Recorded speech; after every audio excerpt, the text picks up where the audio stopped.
mag-trick or treat kami sa Alabang Hills, Barangay Kupang, Muntinlupa City, Pacific Malayan. Free entry trick or treat po ito.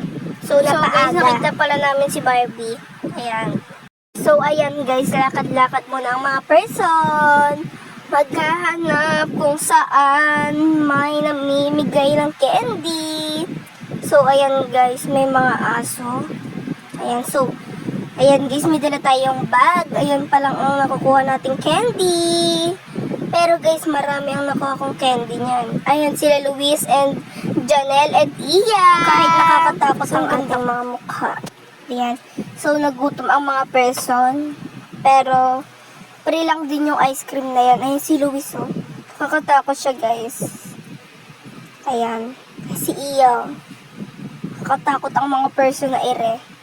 Ayan guys, haggard na ang person natin. Ayan. Thanks for watching! Bye-bye!